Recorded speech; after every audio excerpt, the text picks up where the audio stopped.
Vous vous rappelez cette chanson de Goldman qui disait « À sa tâche chaque jour, on pouvait dire de lui qu'il changeait la vie ». La personne que je vous emmène voir aujourd'hui, à sa façon, change un peu les vies. Un bâtisseur de rêves, pour ainsi dire.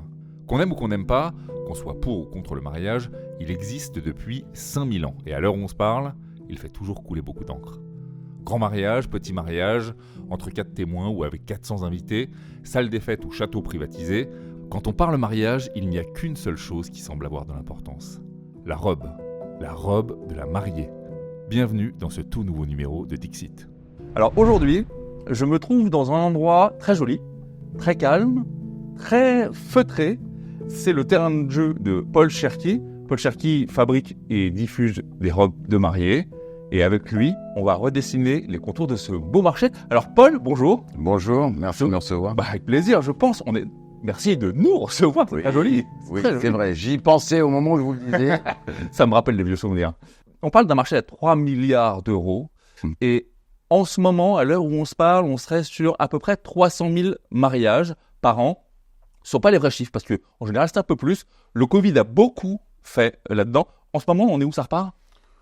C'est déjà reparti depuis l'année dernière. Ouais. On a eu un après-Covid quand même, où il y avait beaucoup de gens qui avaient mis... nous, on se retrouvait avec des centaines de robes en attente déplacées à cause du Covid. Et puis les gens, je pense que la plupart des mariés ont eu la conscience qu'il fallait le faire tout de suite et pas attendre et pas repousser, pas remettre au Profiter de la lendemain. fenêtre de tir, ouais. Donc, ils ont planifié des dates, etc. Donc, on a eu une année de reprise après Covid, une année et demie, on va dire, exceptionnelle. D'accord. Maintenant, on est revenu un peu sur un rythme plus classique. D'accord. Alors, oui, évidemment, mes confrères, moi, etc., on est tous un peu déçus par rapport à l'année dernière, etc. Ouais. Mais il faut plutôt se tabler sur... C'est pas normal cette année. Voilà. C'est sur les années précédentes. D'accord. Et évidemment, on était dans une croissance juste avant Covid, inégalable, quoi. D'accord. Ah oui, d'accord. Alors, moi, je sais que je me suis arrêté à l'apogée de ce que je pouvais faire. D'accord. Et c'est arrivé mois de mars, confinement, etc. Bon, là, on connaît tous la suite. Pour parler un peu éco, macro-éco, aujourd'hui, pour les gens qui nous regardent, ça coûte combien un mariage ? Vous savez, nous, on est un peu déphasés parce que, évidemment, on a une clientèle, entre guillemets, moyen haut de gamme. Ouais. Donc, je dirais qu'un mariage, pour la plupart des gens, c'est entre 15 et 20 000 euros. D'accord. Et évidemment, nous, on a des pics qui peuvent aller jusqu'à 100 000 euros. Hein. Ça dépend aussi des régions, j'imagine. J'imagine que ça dépend des régions, ça dépend de la clientèle qu'on a, parce que évidemment, la robe, si une fille qui achète une robe à 2500 ou à 3000 euros, elle va avoir un mariage dans les 15-20 000. Une fille qui achète une robe à 7 ou 8 000 euros, c'est que en général, tout est lié, quoi, si vous voulez. Elle va pas mettre une très grosse robe princesse hors de prix pour un petit mariage au restaurant à 30 ou 40 personnes. C'est ça. Depuis combien de temps vous faites ça ? Et surtout, moi, ma question, c'est comment vous êtes arrivé là ? Honnêtement, alors j'espère que vous avez un peu de temps. Moi, ça fait une vingtaine d'années. J'ai eu un parcours classique commerçant de père en fils depuis toujours. D'accord. Mais dans le textile ou pas plus que ça ? Dans la chaussure même, dans le textile, dans beaucoup de choses, tout ce qui est vêtements de cuir, etc. Ouais. Et puis, on en était arrivé à un stade où on faisait beaucoup de textile homme cérémonie. Ah ok, d'accord. Et puis, de fil en aiguille, le textile a amené à embaucher quelqu'un qui était, elle, dans le domaine de la robe de mariée et qui m'a dit « Quel dommage, vous avez une si grande surface, on pourrait faire un petit rayon, etc. » puisque vous faites déjà de l'homme. On développait un peu l'activité. Voilà. Et je me suis rendu compte dans ce métier-là que mon ennemi juré à moi, depuis toute ma vie, ça a toujours été le stock. Ah ok. Expliquez-moi. Parce que dans le commerce traditionnel de textile, il faut énormément de stock. Il faut des tailles, il faut des couleurs, il faut... voilà. Et je me suis rendu compte tout de suite, quand j'ai été courtisé par la robe de mariée, que j'allais tomber amoureux d'elle, parce que il n'y a pas de stock. Il n'y a que ce qu'on appelle, nous, des samples, autrement dit des échantillons. C'est ça. La cliente vient, on lui fait sa commande, on lui prend ses mensurations et on la commande pour elle. Autrement dit, je n'achète que ce qui est vendu. Mais c'est même un peu éco-responsable quelque part. D'une part, et puis surtout pas de couleur, pas de taille, puisque la robe arrive à la taille de la cliente. Donc je me suis vite rendu compte que avec une robe, si c'est un tube, on peut faire 100 mariés. Extraordinaire. Alors que pour vendre 100 jeans, il en faut 500. C'est fou. Vous voyez ce que je veux dire ? Donc c'est là que je me suis dit, c'est un métier pour moi, parce que vous savez, dans les métiers à stock, c'est toujours un peu la queue qui mange la tête. on se retrouve avec des fins de série qu'on doit solder, qui ne valent plus rien 2 ans après. Alors que nous, chaque robe, chaque marié trouvera son bonheur un jour ou l'autre. Alors évidemment, les tendances changent chaque année, mais d'une année sur l'autre, je vous assure que les 15 ou 20% de modèles qui n'ont pas été vendus trouveront preneuse l'année d'après. Alors, il y a une question moi, qui me taraude, mais c'est personnel ça. C'est déjà, est-ce qu'on se marie toujours en blanc? Et 2, c'est quand même un certain prix. Une robe, on y viendra tout à l'heure. On la porte finalement qu'une fois. Est-ce qu'il y a des exemples où les gens recyclent leurs robes de mariée pour pouvoir les reporter comme un garçon pourrait le faire? Parfois, on peut être amené à reporter un costume de mariage. Alors, il y a plusieurs questions. Commençons par la première. Alors, j'imagine que dans les chiffres que vous m'avez donnés tout à l'heure, de l'ordre de 300 000 mariages, etc., évidemment, je ne fais pas 300 000 mariés. Même avec tous nos dépositaires en France, on ne peut pas le faire et on ne le fera jamais. À mon échelle à moi, sur Paris, région parisienne, on a estimé qu'il y avait à peu près, on va dire, 2 mariés sur 5 qui, quoi qu'il arrive, passeraient par une de mes boutiques. Ah, ok. On va trouver la robe chez nous, mais elle passera par une de nos boutiques. Et effectivement, il doit y avoir, bien évidemment, des remariages ou des mariages simples où la fille, il y a tellement d'autres circuits, il y a de la location. Il y a des filles qui peut-être se marient avec une robe de prêt-à-porter. Il y a des filles qui se marient avec des robes de couleur. On a eu, à un moment donné, j'ai voulu attaquer un petit peu le marché asiatique. En tout cas, en région parisienne. Et donc, j'avais fait une petite collection de robes rouges. Ah oui, parce que c'est la tradition là-bas. Mariée en rouge. Ah, d'accord. Et on s'est planté parce que même les filles de différentes communautés, quand elles doivent porter une robe, entre guillemets, traditionnelle, que ce soit des filles du Maghreb, que ce soit des filles asiatiques, il y a toujours une robe blanche et une robe de mariée. Toujours. Voilà. Okay. Maintenant, concernant la deuxième question, c'est-à-dire... est-ce qu'on les reporte? Alors, il y a, comme je vous disais, il y a le marché de la location, mais maintenant, on est en 2024, et on a un phénomène énorme qui sont les réseaux sociaux, et qui font que les filles plutôt malignes, quand elles ne sont pas matérialistes et sentimentales, elles revendent leurs robes, et pour les plus dégourdies d'entre elles, elles les louent plusieurs fois. Incroyable. Ah oui, d'accord. Donc, aujourd'hui, il y a le marché... On a désacralisé un peu la robe de mariage qu'on garde dans une mousseline. Alors, ça existe encore. Ça existe encore, mais il y a des nouvelles... Juste, du coup, il y a des nouveaux circuits, c'est-à-dire qu'aujourd'hui, je ne vais pas les citer tous, mais enfin, que ce soit Vinted, effectivement. Bon Coin, etc., il y a beaucoup de filles qui revendent leurs robes. D'autre part, il y a des coutumes qui nous viennent des États-Unis, par exemple, qui s'appellent Trust the Dress, c'est-à-dire où ils font après une séance photo avec les demoiselles d'honneur, etc. Ils vont se baigner dans la mer avec, ils déchirent la robe, ils découpent des petits morceaux pour porter bonheur à chaque... Bon, en tous les cas, il y aura toujours les romantiques et les... la symbolique qui gardent... traditionnalisme là-dessus. Voilà. Et puis, il y a même beaucoup de pays où ils ne font quasiment que de la location. Nous, on est présents dans des pays étrangers où, dans la culture...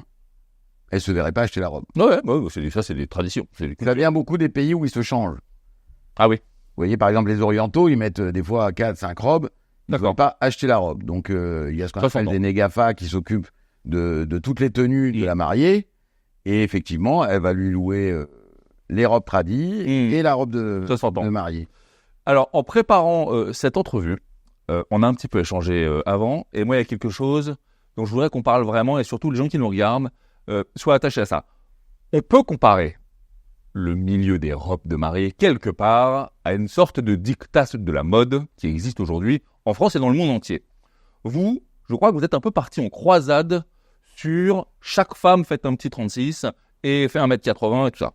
Alors, il y a beaucoup de points. Vous savez, moi, je suis un peu un contestataire, quoi. J'aime bien un agitateur, on va dire. Et effectivement, d'abord, je pense que toutes les mariées méritent une robe et que le marché de la haute couture, en tout cas en matière de bridal et en matière de mariage, c'est bien, ça touche des couturières, des stylistes, mais pour moi, c'est une élite. C'est pas la vraie vie.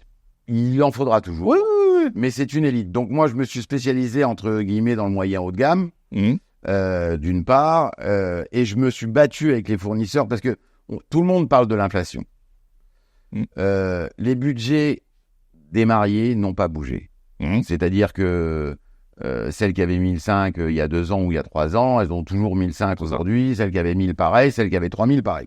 Sauf que, on va pas reparler de la guerre en Ukraine. Oui, enfin, ça reste quand même un marqueur. C'est pas ça. C'est que l'Ukraine est un des principaux fabricants de robes de mariée. D'accord. Ah oui, ok. Donc déjà, l'acheminement des robes est de plus en plus cher. On le sait, que ce soit par bateau, par avion, etc. Donc, les prix ont beaucoup augmenté. Je me rappelle quand j'ai commencé il y a une vingtaine d'années, notre premier prix, c'était 695 €. Aujourd'hui, on peut pas être en dessous des 1000 €, quoi. Et je me bats avec les fournisseurs pour avoir fait toute une collection. Alors, quand je dis toute une collection, c'est au moins une cinquantaine de modèles différents de robes à 995 €, parce que pour s'adresser au maximum des robes variés. À juste prix, à plutôt petit prix. Alors, juste prix, en tout cas, bon rapport qualité-prix. C'est-à-dire que pour que les personnes les plus modestes puissent avoir le rêve d'un jour de... En tout cas, qu'une personne qui avait 1000 € de budget puisse acheter une robe chez Paul et Nathalie. Absolument. Que ce soit en province ou chez nous à Paris. Et on veut refuser personne, quoi. Je veux dire, et c'est pas pour ça qu'on a aussi du moyen et du haut de gamme. C'est une marque qui sonne plutôt haut de gamme, mais qui s'intéresse également à toutes les... On a essayé en tout cas de développer ce marché-là pour conquérir une clientèle différente, supplémentaire, qui n'aurait peut-être jamais poussé les portes de chez nous. Ça, c'est un point. Deuxièmement, étant un spécialiste de la morphologie, mon équipe et moi-même, parce que vous savez, une entreprise comme celle-là, c'est pas seul qu'on l'a fait. Moi, j'imagine bien. On peut pas être partout. Il faut des gens qui soient à la hauteur de ce que vous leur demandez.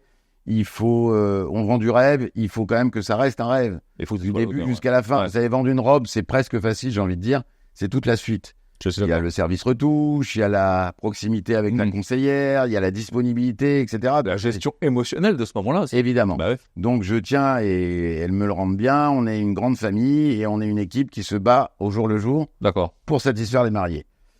Tout ça pour dire que la morphologie est une chose très importante pour moi.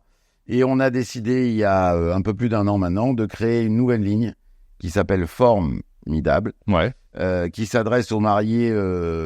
on va dire à partir de la taille 46-48, sans limite de taille, on peut monter jusqu'à 62, 64, c'est pas un souci, mais surtout de façon intelligente. Il ne s'agit pas de prendre une robe et dire tiens, je vais la faire en 50.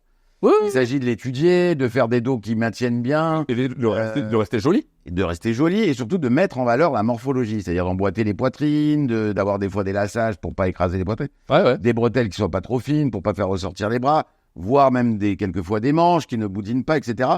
En tout cas, depuis 1 an et demi, on bénéficie d'un succès énorme avec cette ligne-là. On a des gens qui prennent le train, des gens qui prennent l'avion. Pour venir. Parce que vous ne pouvez pas vous rendre compte du bonheur qu'on a, nous, et du bonheur qu'elle éprouve quand une fille qui fait 52, 54, elle essaye une robe, elle rentre dedans, elle se trouve jolie, et elle a l'impression qu'on l'écoute. Bien sûr. Je veux dire, il y a des endroits, moi j'ai entendu des anecdotes où on me disait, la conseillère a demandé à mon ami de l'essayer, quoi. Elle me l'a mise devant moi. Comment vous voulez? Elle a payé aussi 1500 € sa robe ou 2000 €. Elle mérite quand même d'essayer une robe et de se trouver jolie. Donc je résume, chez Paul et Nathalie, chez Formidable, on trouve des robes de bonne qualité parce qu'on ne lésine pas sur la qualité, mais à juste prix et pour toutes les femmes. Oui, et on a essayé, en tout cas, on n'a pas lésiné sur le prix de revient ni la qualité. On s'est battu avec les fournisseurs pour trouver des solutions. Voilà, c'est tout. C'est formidable. Vous savez, des fois, il suffit de ne pas faire un catalogue ou un shooting photo pour déjà économiser une partie du marketing. Et être, C'est sûr. Alors, on vous voit particulièrement affable, passionné de votre métier. Vous avez effectivement une expertise dans le mariage, mais les gens qui nous regardent vous ont aussi vu sur les médias, particulièrement sur les chaînes M6, où vous êtes un des acteurs de 2, comment on appelle ça, émissions. Oui, c'est des programmes qui sont... ciblés mariage. Ciblés mariage. C'est vrai qu'on m'a déjà proposé même d'autres émissions, même dans d'autres groupes, que j'ai refusé parce que je tiens absolument à ce que ce soit toujours connoté mariage. Avoir une expertise sur évidemment. Alors ça, c'est ça qui m'intéresse, c'est comment vous vous êtes retrouvé derrière l'écran. Écoutez, je pense que, pour la petite histoire, la production s'était adressée à quelqu'un qui aujourd'hui, à 2 personnes, qui aujourd'hui sont même devenus des proches et des amis, qui sont Stéphane Seban et David Toledano, qui sont... et Harry Gozlan, qui sont les créateurs du salon du mariage. Ah, ok, d'accord. Très gros, très connu, très gros navire, qui possédait un magazine qui s'appelait Marions-nous et un site internet qui s'appelle le site du mariage. Donc des gens bien implantés dans le domaine du mariage et qui leur avait demandé, il s'était rapproché d'eux en leur demandant on est en train de préparer un programme. Ils testaient un peu. Voilà, exactement. Et ils les ont orientés vers moi, vers nous, en leur disant si vous devez commencer par eux et vous verrez après. D'accord. Il se trouve qu'on a fait comme tout le monde, on a fait un casting. Ouais. Quelques essais. Il y a des essais, il s'est passé du temps entre la première fois où on les a rencontrés et la deuxième fois, peut-être même une année.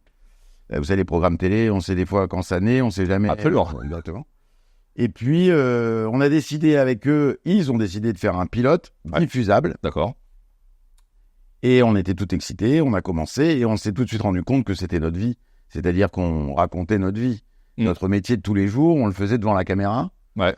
Et enfin, on était un peu reconnus pour ce qu'on faisait. Ben, c'est un peu comme lorsque Stéphane Plaza avait ouvert le marché de l'immobilier, en le professionnalisant, il a ouvert une porte vers une voie. Peut-être que ça a ouvert des portes à d'autres. Bien sûr. Se voyez faire ça. Bien sûr. Comme dans la cuisine, comme dans beaucoup de choses. D'ailleurs, j'ai beaucoup de collègues qui me disent, grâce à votre émission, aujourd'hui, les filles ont une notion des prix, une notion de ce qu'elles peuvent faire et pas faire, des délais, etc. Bon. Et il se trouve que j'imagine qu'on a fait le job, que le symbole du couple leur a plu. Ouais. Et puis, on rappelle Paul et Nathalie. Oui. C'est derrière chaque grand homme, il y a une femme. Oui. Et là, c'est Paul et Nathalie. Et du coup, il s'est avéré que ça a marché. Le pilote a bien fonctionné, que nous, on a joué le jeu, parce qu'il faut quand même consacrer des boutiques. Ouais. Il faut avoir le choix pour. Vous ne pouvez pas habiller deux mariés pareils pour une émission de télé. Et puis, les choses se sont enchaînées. On a eu l'occasion de faire des dizaines et des dizaines et des dizaines d'émissions. La robe de ma vie a enchaîné sur Mario Premier Regard, et puis peut-être d'autres programmes plus tard. Bon, formidable. Et aujourd'hui, ça fait partie de notre vie. Bah oui, c'est compliqué pour nous et puis il faut être honnête. C'est un booster évidemment, la télé. Un catalyseur de médias. Il n'y a pas une meilleure renommée, une image que la télévision. Oui. Ça nous a apporté de la crédibilité, si vous voulez. J'imagine bien. Alors, un truc qui est peut-être un peu plus croustillant. Oui. Le mariage est un moment assez émotionnel. On en parlait. Ça met les gens dans toutes ces étapes. C'est un jour. Il ne faut pas le rater. Et parfois, on peut avoir le sentiment que on peut perdre un peu ses moyens. Vous, de votre mémoire d'expert du mariage, est-ce que vous avez une anecdote un peu sympa à nous partager? J'en ai tellement. J'en ai des plus rigolotes que d'autres. Mais j'ai eu des filles. J'ai eu une fille, par exemple, une fois, qui s'est fait carrément larguer dans la cabine. Ah, bien. Ah oui. Donc ça, c'était un peu triste pour elle. Mais bon, je l'ai retrouvée en pleurs. Il a attendu juste le moment où elle... Est-ce qu'il avait déjà payé ou pas? J'ai même pas... Non seulement il m'a fait rater la vente, mais en plus il a largué sa fiancée. Oui. J'en ai une fois qui s'attendait pas à trouver sa robe aussi vite, qui venait de province, de Lyon, et qui m'a dit bon bah j'avais prévu 3 ou 4 jours, je repars. Elle repart chez elle et elle trouve son mari avec quelqu'un dans le lit. Ah oui, d'accord. Elle m'appelle, elle me dit bon on va annuler la robe. Parce que... Vous comprenez bien. Mais je crois que celle qui m'a le plus marqué, c'était il y a pas très longtemps de ça. C'était une vraie leçon de vie. J'étais avec ma collaboratrice dans le nord de la France pour un événement, parce que il faut savoir qu'on a à peu près une 60aine de boutiques qui diffusent notre marque en France. Oui. Donc on se doit régulièrement d'aller faire des événements en province. Un salon par mois, je crois. Hein. Alors nous, pour notre part, on fait un événement tous les mois dans des hôtels parisiens ou régions parisiennes. D'accord. De façon à recevoir le maximum de mariés en même temps, parce que dans les boutiques, on ne peut pas recevoir 12 ou 15 personnes en même temps. Et on va dire, au moins une quinzaine de fois dans l'année, on fait des événements pour nos clients en province, qui ont besoin de faire connaître la marque aussi, et puis bon, jouer sur la renommée, du marketing, etc. Et ça m'a marqué parce que cette fille-là nous a donné une leçon de vie à ma collaboratrice et à moi-même, puisqu'elle est venue pleine de vie, pleine de rire, contente de se marier, mais vraiment... c'était important pour elle. Extraordinaire. Ouais. Sauf qu'elle était en fauteuil roulant. Ouais. Et je me suis rendu compte avec ma collaboratrice qu'il lui manquait les jambes. Quoi. Ah d'accord. Elle avait que la moitié des jambes. Et elle faisait beaucoup d'autodérision. Elle me disait, bon, essayez de faire le maximum pour que je sois la plus belle en haut, parce qu'en bas, c'est un peu dégueulasse. Quoi, hein. Bon, elle nous a fait rire. Elle n'arrêtait pas de me dire, attention, hein, moi je veux une robe où je puisse danser, etc. Donc, et j'imagine qu'elle était sublime. Elle était sublime. On a fait...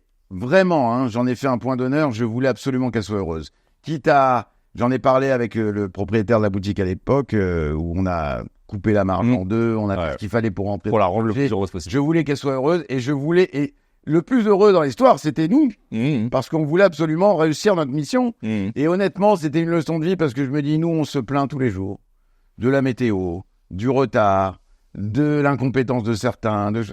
Mais qu'est-ce que c'est que ça? C'est à vrai. côté d'une femme qui était amputée des 2 jambes et qui avec est le tellement heureuse de se marier Avec le sourire. et qui ne se plaignait en rien. Alors je peux vous dire que nous on rencontre, chaque jour est une nouvelle excitation et chaque jour est une aventure et j'ai même envie de dire chaque marié a son histoire. C'est vrai.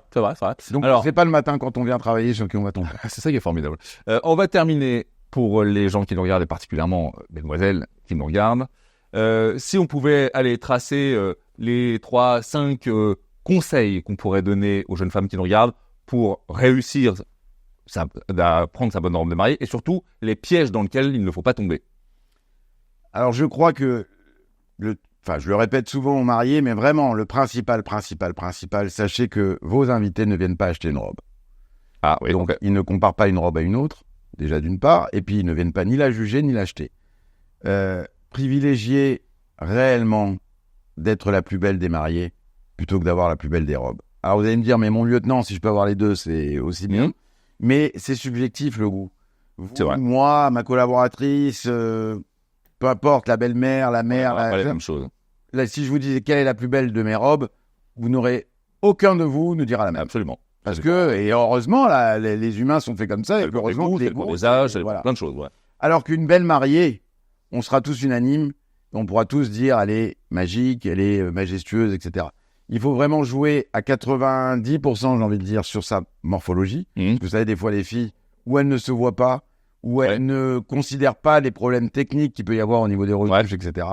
Quand on a, par exemple, une très forte poitrine, on ne peut pas mettre quelque chose qui soit trop décolleté, sinon ça peut vite vulgaire. D'accord. Bon, etc. Il faut savoir mettre en valeur ses qualités et gommer ses défauts. Et c'est comme ça qu'on sera la plus belle. Et puis surtout, se ressembler, c'est bien, mais moi, à l'encontre de tous mes collègues, je dirais qu'il faut surtout sortir de l'ordinaire, sortir de son quotidien. Ouais. Et vraiment, j'ai envie de dire, dépasser sa zone de confort. C'est ça. Et puis surtout, faire de ce jour-là un jour unique. C'est ça. Vous disiez tout à l'heure, on dépense des sous pour une journée où on va la porter, mais en réalité, c'est la seule chose qu'on dépense pour soi. Tout le reste, on le dépense pour les invités. Absolument. Que ce soit le traiteur, la musique, le décor, etc. Alors faites-vous plaisir, soyez un petit peu égoïste. Et puis les photos, elles, c'est pour toute la vie. C'est vrai. C'est vrai. Donc voilà. Et puis j'ai envie de dire qu'il ne faut peut-être pas avoir d'idées trop préconçues, c'est-à-dire peut-être venir vous consulter vous en magasin parce que vous avez une certaine habitude de ce genre de choses. Sinon, on n'aurait aucune valeur ajoutée. Je ne parle pas spécialement de moi, je parle de tous mes collègues en général et de la profession. Ouais. Mais enfin, laissez faire aussi un peu les professionnels. Absolument. Moi, je donne toujours l'exemple de si vous allez chez un docteur qui vous donne un traitement et puis vous lui dites, vous pensez que c'est réellement bien ça? Non, mais parce que ça, je le supporte moins bien. Si on va voir un docteur, c'est pour l'écouter. Si c'est pour juste faire une ordonnance et puis pas aller acheter les médicaments, ça ne sert à rien. Donc faites confiance aux professionnels et puis après vous ferez votre propre libre arbitre, j'ai envie de dire. Mais on est là pour ça et c'est ce qui nous sauve dans notre métier. C'est que bien évidemment, on parlait tout à l'heure du marché, il y aura encore et certainement des filles qui achètent sur Internet leur robe de mariée, mais ça reste vraiment un petit marché. À la marge, ça la marche. Heureusement, parce qu'elles ont besoin de conseils, elles ont besoin d'essayer des robes, elles ont besoin quelquefois de réflexion. Donc ça nous sauve. Il y a quelques années, je disais, mais personne n'achètera ses chaussures sur Internet sans les essayer. Oui. Aujourd'hui, il se trouve que je me suis bien planté. J'espère que je ne me planterai pas dans la robe de mariée parce qu'il y a quand même cette séquence émotion. Et que dans les années à venir, si je suis encore là et pas encore... C'est ça que je voulais poser, puisque vous en parlez au futur. Qu'est-ce qu'on peut souhaiter à votre marque Paul et Nathalie, mais particulièrement à toutes vos marques et vous-même, allez, dans les 3, 5, 10 ans à venir? Alors, autant de... Vous savez, pour avoir des succès, il faut subir aussi des échecs. Parce que... Mais en tout cas, le vrai échec, c'est de ne pas tenter. Je tente tout ce que je peux avec mes collaboratrices. Toujours la passion et la force de vouloir tenter. Le jour où j'aurai plus la passion, je ne viendrai plus, parce que honnêtement... Mais en tous les cas, moi, ce que j'espère, en tout cas, notre dernier challenge, c'est d'avoir des franchises en France, des boutiques Paul et Nathalie qui nous représentent et puis qui suivent un peu nos conseils et notre formation. Pour que après les émissions, pour que après ma retraite, il reste encore le nom de Paul et Nathalie et qu'il y ait des boutiques... Et avec ce qui vous y avez insufflé, c'est-à-dire les prix pour tout le monde, les tailles pour tout le monde, tout ce que vous véhiculez là-dessus. Exactement. Eh bien, Paul, on vous le souhaite en tout cas. Merci d'avoir partagé ce moment, cette passion avec nous. Vous étiez notre bâtisseur du jour. On se retrouve bientôt pour d'autres épisodes. À bientôt. Merci, Paul. Merci, au revoir.